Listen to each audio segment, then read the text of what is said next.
Aujourd'hui, on va se poser une question sur notre relation avec Dieu, notre relation avec les autres. Pour ce faire, on va étudier un livre des petits prophètes, le livre de Habakkuk. Je ne sais pas si vous vous rappelez, il y a peut-être à peu près un an, on avait fait Agé. Là, c'est un autre petit prophète. Alors, on dit petit prophète, pas par l'importance de leur message, mais simplement par la longueur des livres.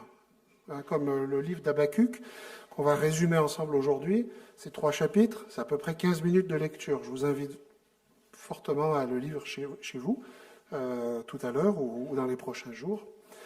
Donc voilà, on va étudier un peu la relation avec Dieu. Une étude de l'Ipsos, donc l'Institut de sondage, a fait une étude en France en 2000 sur un échantillon de 1000 personnes, 1000 Français, qui a montré que à peu près 50% des Français avaient 4 amis ou plus. 25% en avaient 1 ou 2. Et 4% considéraient n'en avoir aucun. Comment nous situons-nous par rapport à ces statistiques? Avons-nous de bons amis? Mais d'abord, la question qu'on peut se poser, c'est qu'est-ce que c'est qu'un ami? Comment est-ce qu'on considère que quelqu'un est notre ami? Le fait de pouvoir compter sur lui ou sur elle? De passer de bons moments ensemble? De partager les mêmes convictions, la même foi? Sans doute. Mais il y a dans l'amitié quelque chose d'un peu plus essentiel, d'un peu plus insaisissable, qui dépasse le cadre de ce que les amis peuvent se donner les uns aux autres. Si on regarde dans l'Antiquité, le philosophe grec Aristote décrit dans son Éthique à Nicomaque 3 types d'amitié. D'abord, il dit, Aristote, il y a l'amitié utile. C'est l'amitié où, par exemple, entre voisins, on s'échange des services, on peut garder les enfants des uns des autres, on peut aller porter la poubelle quand l'autre n'est pas disponible, etc. C'est une amitié donc d'échange réciproque utile.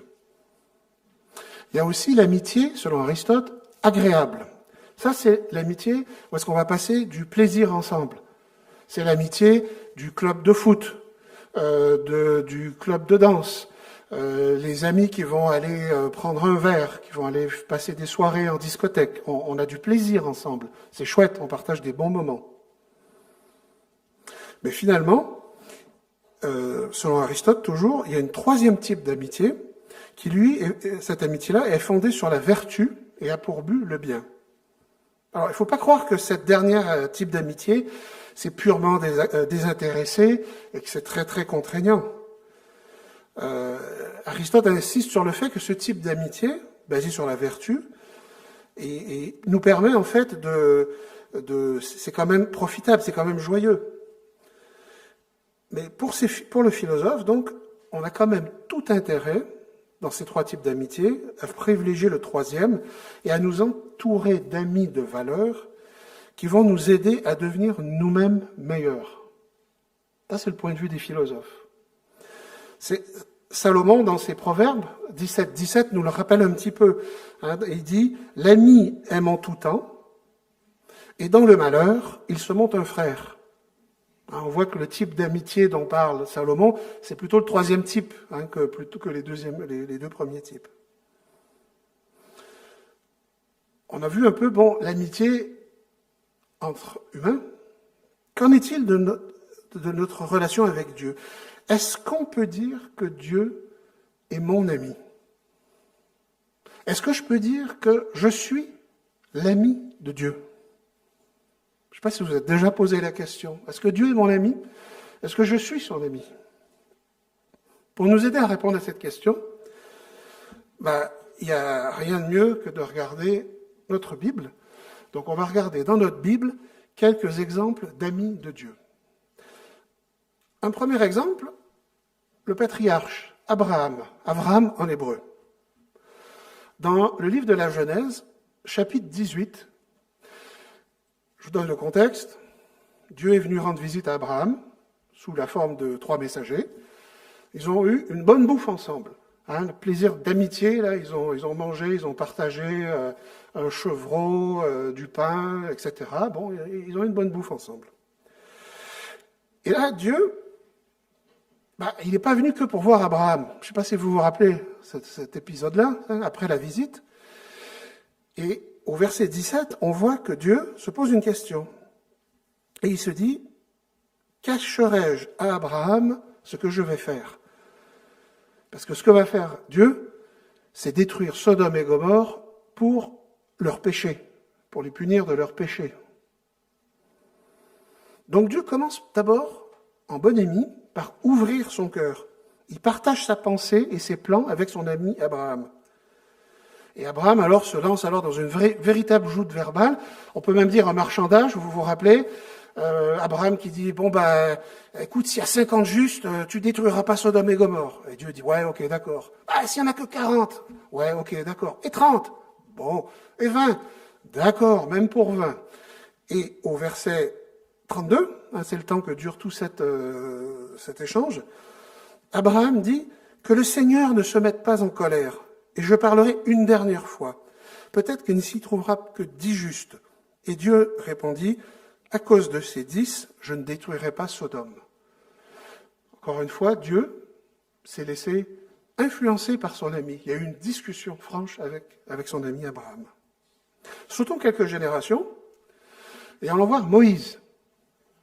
Moïse, dans le livre de l'Exode, vous savez qu'on a étudié ensemble en communauté l'année dernière, au chapitre 33, verset 11, il est même écrit, au sujet de la relation de Moïse et de Dieu, « L'Éternel s'entretenait avec Moïse directement, comme un homme parle avec son ami. » Puis Moïse regagnait le camp. Donc, l'Éternel s'entretenait avec Moïse comme on parle avec un ami. Et en tant qu'ami de Dieu, Moïse demande à Dieu de lui révéler son cœur. Au verset 13, Moïse demande à Dieu, « Eh bien, si réellement j'ai obtenu ta faveur, si je suis vraiment ton ami, veuille me révéler tes intentions et fais-toi connaître à moi. Alors j'aurai vraiment ta faveur. Et puis considère aussi cette nation, c'est ton peuple. » Dieu, qui est un être de relation, qui est l'être de relation par excellence, il va finir par lui répondre, verset 17, « Parce que tu jouis de ma faveur et que j'ai une relation particulière avec toi, je t'accorde aussi ce que tu viens de me demander. » Et Dieu va le faire. Si on regarde au chapitre 34, Dieu va se révéler à Moïse. Il ne montrera pas sa face, il montrera son dos, mais il va montrer toute sa gloire. Bon, ça c'est le sujet d'une autre prédication. Mais Dieu, voulait cette relation avec Moïse et il s'est révélé à Moïse. Le plus qu'il pouvait, en fait, sans que Moïse en meure. Parce que voir Dieu de face, pour nous les humains, c'est pas possible. Donc Dieu est allé aussi loin qu'il a pu. Donc on a vu là, très brièvement comment Abraham et Moïse entretenaient leur relation avec Dieu. On aurait pu citer Job et plein d'autres patriarches, plein d'autres prophètes.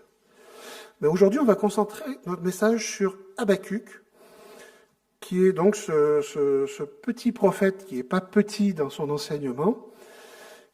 Et alors, comme on n'a que quelques dizaines de minutes, on ne va pas lire en entier les 3 chapitres. Comme je l'ai dit en introduction, je vous invite à les lire. J'ai choisi des versets particuliers pour essayer d'en tirer des enseignements sur notre amitié avec Dieu. Alors, juste pour le contexte, et je m'excuse si c'est un peu petit, vous avez à gauche la liste des rois de Juda. La petite flèche bleue indique la prédication, quand a eu lieu la prédication d'Habakkuk. Donc on est à peu près en 605 avant Jésus-Christ, avant que Babylone devienne une puissance importante. Pour le contexte aussi, le bon roi Josias vient d'être tué 4 ans plus tôt par le pharaon Néchao II à Megiddo. Le roi Josias était, paraît-il, si on se fie au livre des rois, un des meilleurs rois depuis Salomon. Malheureusement, le pharaon Néchao II Il a tué Josias et il a mis sur le trône ses fils. Et les fils de Josias. Mais les fils de Josias, ils n'étaient pas comme leur père. En fait, c'était des mauvais rois, des très mauvais rois, parmi les pires de la Bible. Par exemple, si on regarde le livre du prophète Jérémie, en Jérémie 26, 20, 23, Jérémie 26, 20, 23, on voit que ces rois-là, Joachim a fait tuer le prophète Uri. Et un petit peu plus loin, en Jérémie 36, on voit qu'il a brûlé les écrits, le roi a fait brûler les écrits de Jérémie. Donc Jérémie a dû tout réécrire, tout se repalucher son livre pour qu'on puisse le lire de nos jours, en fait. Donc c'est dans ce contexte-là, avec de très mauvais rois, avec une population qui est à l'image de ses dirigeants, que Habakkuk est découragé devant cette méchanceté. Alors, pour la petite histoire, Habakkuk en hébreu, ça se prononce Habakkuk, et ça vient d'un verbe qui veut dire étreindre, embrasser amicalement. Donc, juste dans son nom, Habakkuk, il y a déjà cette notion d'amitié et de proximité. Alors, on va commencer par le chapitre 1, les versets 2 à 4. Je vous lis, version Le Semeur. « Jusqu'à quand, ô Éternel, appellerai-je à l'aide sans que tu entendes mon cri? Jusqu'à quand devrais-je crier vers toi à la violence sans que tu nous délivres? Pourquoi me fais-tu voir de telles injustices? Peux-tu rester indifférent à nos tourments? Je ne vois devant moi que ravages et violence. Il y a des querelles, les conflits surgissent. À cause de cela, on ne respecte plus la loi et le droit n'est pas garanti. Car les méchants empêchent les justes d'agir. Les jugements qui sont rendus sont corrompus. » Je rappelle, ce texte a été écrit en 605 avant Jésus-Christ, approximativement. En regardant le journal télévisé d'hier soir, vous auriez pu penser qu'il a été écrit aujourd'hui, qu'il s'appliquerait pour aujourd'hui aussi. Premier enseignement, qu'est-ce qu'on peut en tirer de ces versets? C'est que Habakkuk, il s'exprime librement, franchement, honnêtement. Il lui dit jusqu'à quand tu vas te boucher les oreilles et pourquoi tu me réponds pas? Pourquoi tu laisses tout ça arriver? Habakkuk n'hésite pas à faire des reproches et à exprimer sa frustration de la situation à Dieu. Questionner Dieu, c'est pas lui désobéir, mais c'est lui demander de nous expliquer, de nous aider à le comprendre. Et vous êtes d'accord avec moi que en amitié entre nous, sans franchise, sans honnêteté, il n'y a pas d'amitié. Une amitié basée sur le mensonge ou sur les oublis, ça va jamais très loin. Avec Dieu, c'est pareil. Et le pire, c'est qu'avec Dieu, si on se ment à nous-mêmes ou qu'on lui ment, il le sait en plus. On peut même pas. C'est même complètement ridicule d'essayer même. Mais voilà, il demande cette honnêteté. Et donc au verset suivant, si on continue dans notre chapitre, verset 5, si on continue dans le chapitre 1, Dieu va dire « Regardez, traîtres, et observez. Vous serez stupéfaits, vous serez ébahis, car je vais accomplir en votre temps une œuvre. Vous ne le croirez pas si on vous en parlait.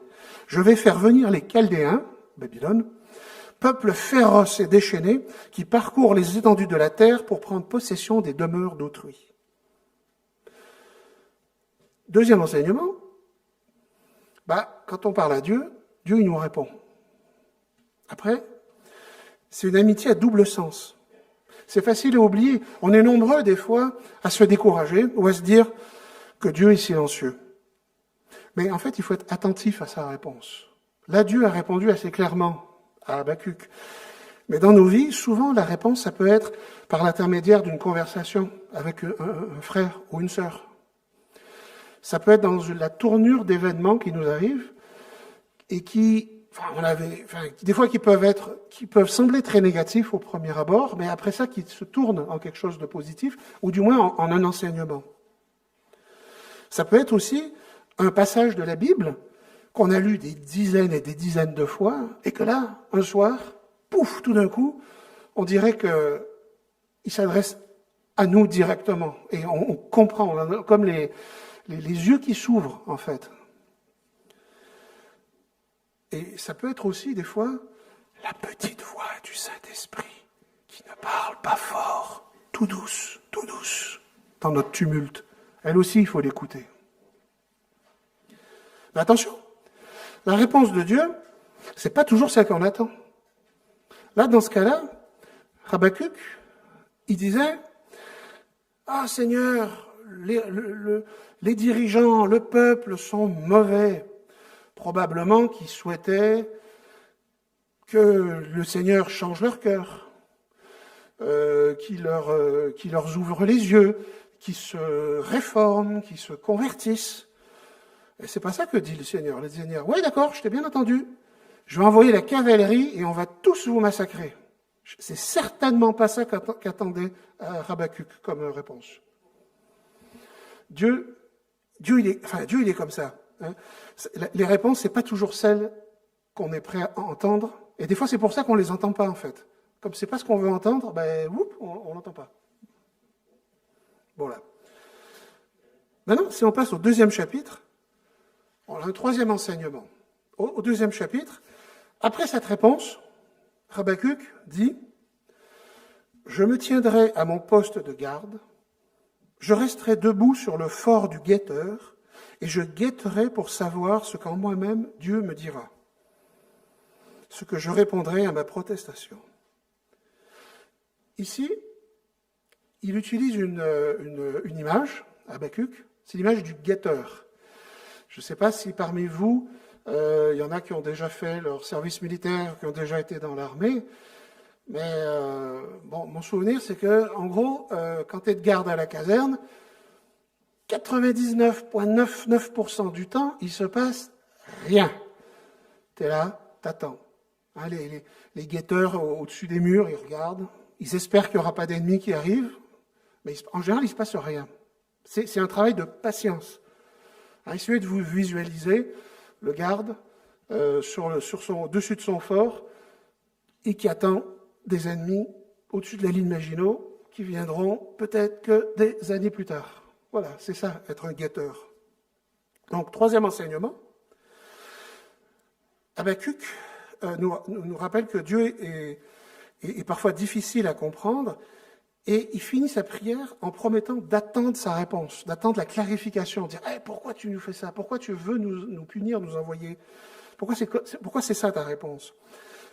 Il sait en fait, Habakkuk, qu'une amitié proche de Dieu, ça se construit avec le temps, avec patience, ça se bâtit au fil des mois, au fil des années.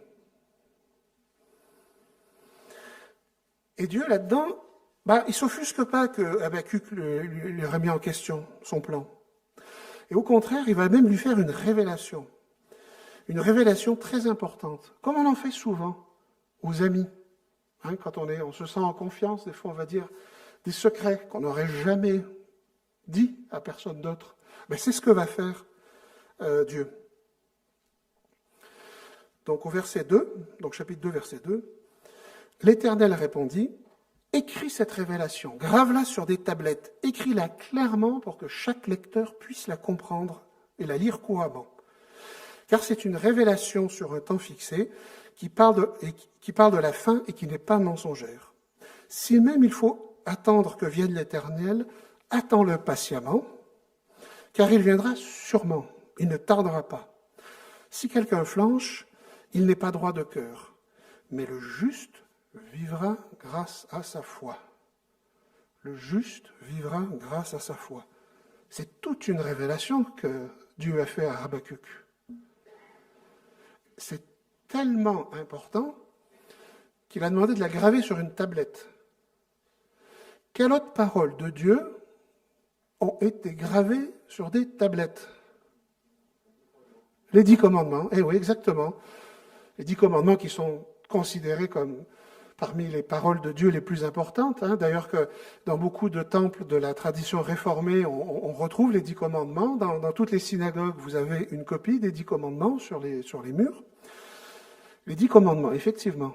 Là, Dieu, il nous dit ça, c'est aussi important que les 10 commandements. D'ailleurs, cette parole est très importante parce que, par exemple, l'apôtre Paul et l'apôtre qui a écrit la lettre aux Hébreux nous le rappelle, le cite 3 fois. Si vous voulez le noter, 3 fois dans le Nouveau Testament, ce verset, « Le juste vivra grâce à sa foi », est repris mot pour mot dans le Nouveau Testament. On a Romains 1,17, on a Galates 3,11, et Hébreux 10,38. Donc 3 fois, ce verset est repris dans le Nouveau Testament, dire son importance. D'après le Talmud, le livre de la loi orale des rabbins, dans le traité Makot, on considère que ce verset résume les 613 commandements qui sont imposés aux Juifs par l'Éternel.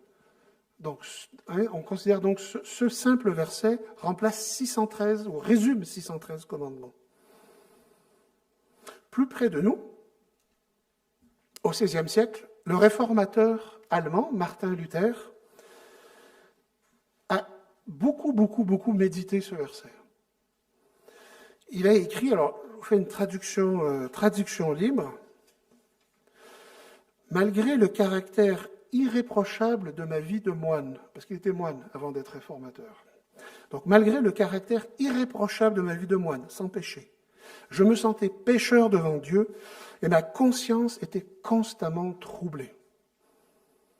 Finalement, Dieu m'a pris en pitié. Pendant que je méditais jour et nuit les implications du verset « Le juste vivra grâce à la foi », je perçus que la justice de Dieu devait être comprise comme la justice que Dieu donne et par laquelle le juste vit, s'il a la foi. La signification de ce verset, selon Martin Luther, est que l'Évangile nous révèle la justice de Dieu et que c'est une justice passive par laquelle Dieu, dans sa grâce, nous justifie par la foi. Immédiatement après avoir compris cela, je me sentis né de nouveau.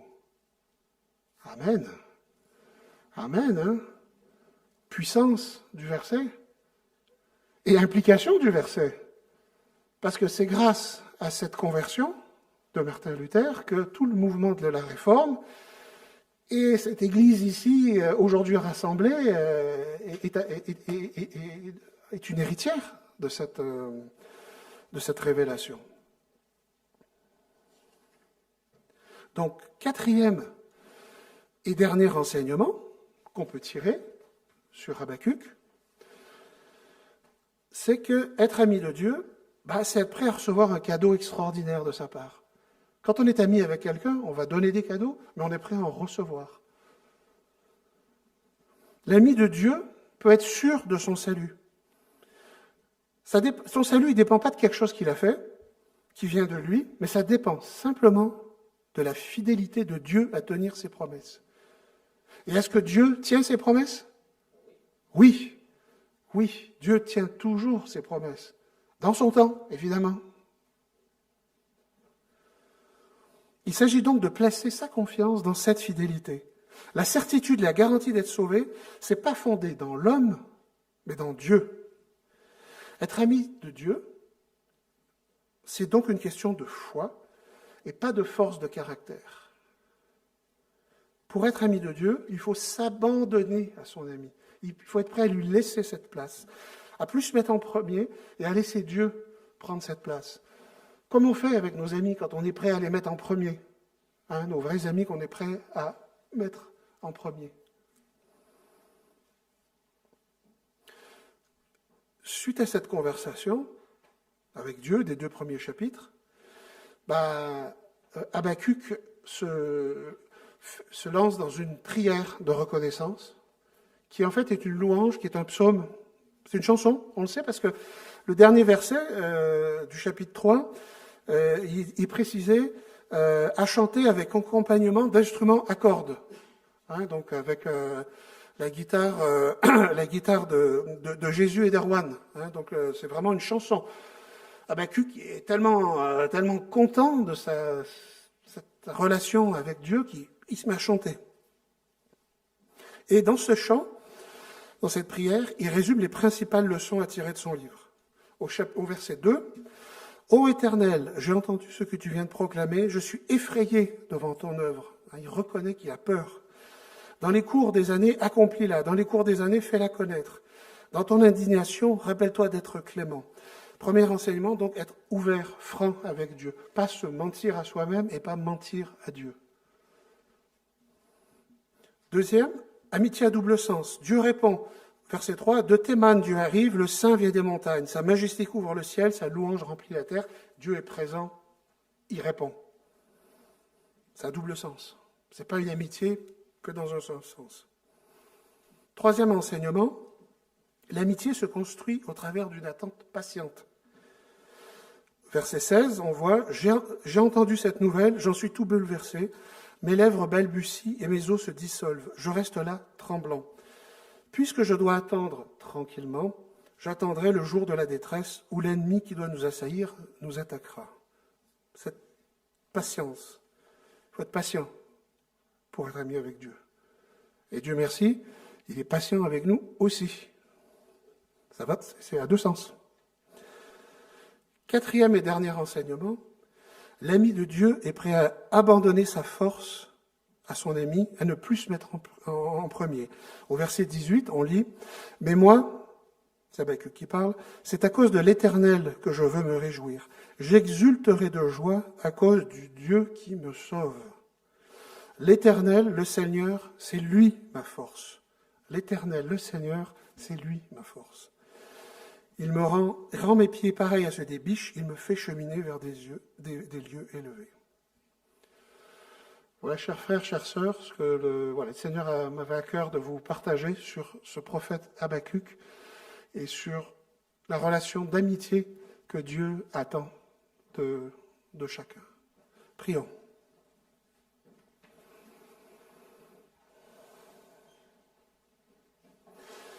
Oui, Seigneur, on te remercie pour toute ta Bible, Seigneur, pour toute ta parole, en particulier aujourd'hui pour ton prophète Habakkuk, qui nous montre un peu les chemins à prendre, qui nous montre comment établir une relation franche et vraie avec toi, Seigneur, comment attendre ta réponse, comment écouter patiemment ta réponse. Donne-nous, Seigneur, de pouvoir être patient, d'écouter, Seigneur, d'écouter ta parole, de la comprendre, Seigneur. Donne-nous, même si ce n'est pas nécessairement la réponse qu'on attend, permets-nous, Seigneur, de l'accepter et de l'intégrer, Seigneur. Donne-nous aussi toute cette patience, Seigneur, cette écoute, et fais-nous prendre conscience que, en fait, tu as tout donné à la croix, Seigneur. Tu nous as sauvés. Et quand on parle de la justice de Dieu, c'est pas la justice d'un juge terrestre qui peut te condamner à la prison à perpétuité ou à des grosses amendes. C'est une justice gratuite. C'est une justice où est-ce que, en fait, le salut est donné par grâce, sans avoir rien mérité, Seigneur. Permets-nous, Seigneur, donc dans cette amitié avec Dieu qui ne demande qu'à se développer au fil des années, de laisser la place au Seigneur et de nous permettre de grandir grâce à lui, mais pas grâce à nos forces, juste grâce à lui. Le psaume 25, 14 dit « L'amitié de Dieu est pour ceux qui le craignent et son alliance leur donne instruction. » Amen.